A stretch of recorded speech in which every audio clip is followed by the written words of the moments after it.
بسم اللہ الرحمن الرحیم۔ درس نظامی کی کتب کو سمجھنے کے لیے ہماری یوٹیوب چینل کو سبسکرائب کریں۔ قواعد الصرف دعوت اسلامی والی۔ سوال نمبر 2، درج ذیل مضاعف کلمات کی اصل شکل لکھی گئی ہے، نمونے کے مطابق اجرائے قاعدے کے بعد والی شکل لکھیں۔ تو یہاں پر درج ذیل مضاعف کلمات کی اصل شکل لکھی گئی ہے۔ اب ہمیں کیا ہے، قاعدے کے جاری ہونے کے بعد جو شکل بنے گی اس شکل کو لکھنا ہے۔ تو سب سے پہلے ہمارے پاس لفظ ہے فتتباعد، اس کی جو اجرائے قاعدے کے بعد والی شکل بنے گی وہ ہوگی فتباعد۔ نمبر 2 ہے دماسن، اس کی اجرائے قواعد کے بعد والی شکل بنے گی دیماسن۔ آگے ہے مضلل، اس کی شکل بنے گی مضل۔ آگے ہے امتدد، اس کی شکل بنے گی امتدا۔ آگے ہے ہمارے پاس مشاقق، اس کی شکل بنے گی مشاق۔ آگے ہے دیوان، اس کی شکل بنے گی دیوان۔ آگے ہے ہمارے پاس منا، اس کی شکل منا یعنی جوڑ کر کے لکھا جائے گا۔ آگے ہے لا تمنون، اس کی شکل بنے گی لا تمنا۔ آگے ہے عصوا وکانوا، اس کی شکل بنے گی عصوا وکانوا، واو کی تشدید کے ساتھ۔ آگے ہے مضطرر، اس کی شکل بنے گی مضطر۔ آگے ہے ضارر، اس کی شکل بنے گی ضار۔ آگے ہے تمسسو، اس کی شکل بنے گی تمسو۔ آگے ہے مررو، اس کی شکل بنے گی مررو۔ آگے ہے تحاججون، اس کی شکل بنے گی تحاجون۔ آگے ہے اظنن، اس کی شکل بنے گی اظن۔ آگے ہے حوببا، اس کی شکل قاعدے کے جاری ہونے کے بعد بنے گی حوببا۔ یہ سوال نمبر 2 ہوا کمپلیٹ الحمدللہ۔ آگے ہے سوال نمبر 3، درج ذیل مضاعف کلمات کا ترجمہ کرتے ہوئے صیغہ بیان کرے۔ تو سب سے پہلے ہمیں متحابن کا مثال کے طور پر ترجمہ کرنا ہے اور اس کے بعد بتانا ہے کہ متحابن کون سا صیغہ ہے۔ تو کلمہ ہے متحابن، اس کا ترجمہ ہوگا ایک دوسرے سے محبت کرنے والے۔ متحابن ایک دوسرے سے محبت کرنے والے، اور یہ صیغہ ہے اس میں فاعل کا صیغہ ہے اور باب تفاعل سے بنا ہے۔ آگے ہے ضبط، اس کا ترجمہ ہوگا ان دونوں کا رنگ بدل گیا۔ ان دونوں کا رنگ بدل گیا، یہ صیغہ ہے تثنیہ مؤنث غائب کا۔ آگے ہے مجدد، اس کا مطلب ہے ہر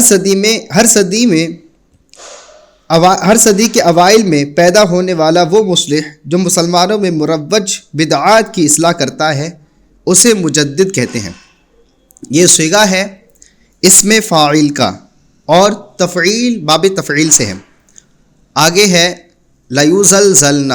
لیزلزلن، یہ واحد مذکر غائب لام تاکید و نون ثقیلہ ہے اور اس کا معنی ہوگا وہ ضرور ہلایا جائے گا، وہ ضرور ہلایا جائے گا۔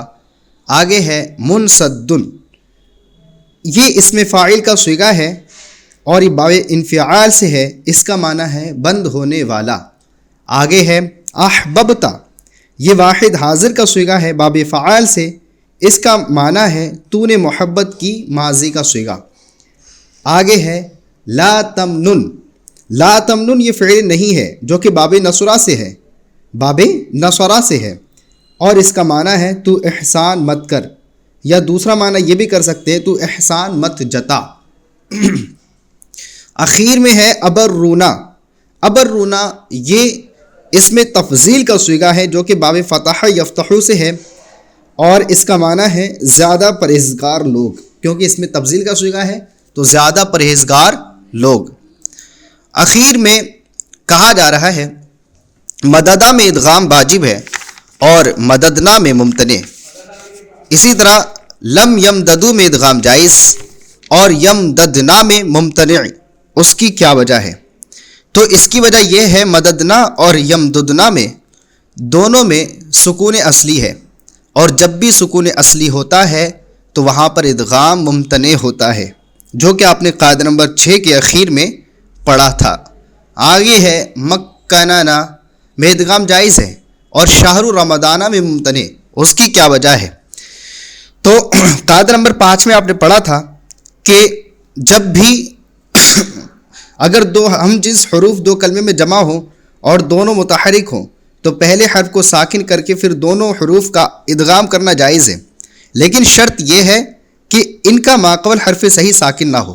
جبکہ شہر رمضان میں آپ دیکھیے ہاں جو حرف صحیح ساکن ہے، حرف صحیح ہے وہ ساکن ہے، اور جب حرف صحیح ساکن ہوگا ان دونوں ہم جنس حروف کے ماقبل تو وہاں پر ادغام ممتنع ہوتا ہے، تو اس وجہ سے یہاں پر ادغام نہیں ہوگا.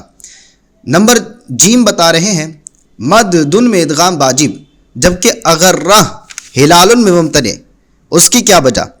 تو آپ نے پڑھا تھا ادغام کی شرائط میں کہ اغرہ ہلال میں جو ہا ہے یہ ہا پہلی ہا وقف کی ہے، اور جب بھی پہلی ہا وقف کی ہوتی ہے تو وہ دوسری ہا میں ادغام اس کا ممتنع ہوتا ہے، محال ہوتا ہے، جائز نہیں ہوتا ہے.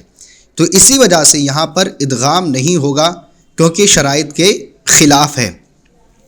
آگے ہے اذکر ربک او زنوہم میں ادغام واجب اور فی یومن اور قوبلہ میں نہیں. اس کی کیا وجہ ہے؟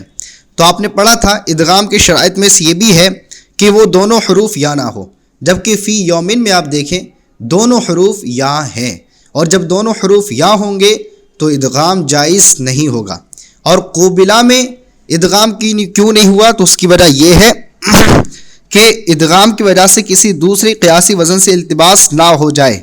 حالانکہ قوبلہ کو جب ادغام کریں گے تو یہ ہو جائے گا قوّلہ، اور قوّلہ جو ہے یہ باب تفعیل کے ماضی مجہول سے مشابہ ہے، ماضی مجہول سے التباس اس کا ہو رہا ہے، تو اس وجہ سے یہ بھی جائز نہیں ہے. سوال نمبر 5 ہے درج ذیل آیات احادیث اور شعر میں مضاعف کلمات کی پہچان کریں. یہاں پر آیات دی گئی ہیں، احادیث دی گئی ہیں اور شعر دی گئے ہیں، اور تو یہاں پر مضاف کی کلمات کی پہچان کرنا ہے. جیسے کہ پہلے ہے وَتُعِزُّ مَن تَشَاءُ وَتُذِلُّ مَن تَشَاءُ بِيَدِكَ الْخَيْرُ. تو وَتُعِزُّ اور وَتُذِلُّ یہ دونوں کے دونوں کلمات مضاعف ہیں. آگے ہے وَمَا هُمْ بِضَارِّينَ بِهِ مِنْ أَحَدٍ إِلَّا بِإِذْنِ اللَّهِ. تو بھی جو بِضَارِّين لفظ آیا ہے یہ کلمہ مضاف ہے. آگے ہے تبت یدا ابی لہب وتب.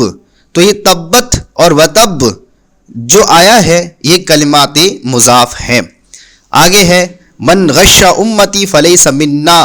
تو غشہ اور منا جو آیا ہے یہ دونوں کلمات مضاعف ہیں. آگے ہے من احب ان یحبہ اللہ ورسولہ فلیصدق الحدیث.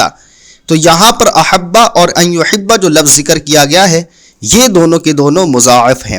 آگے آپ دیکھیں عن النبی صلی اللہ تعالی وسلم قال ان اللہ یقبل توبۃ العبد ما لم یغرر. تو یہاں پر جو لفظ یغرر آیا ہے یہ کلمہ مضاعف ہے.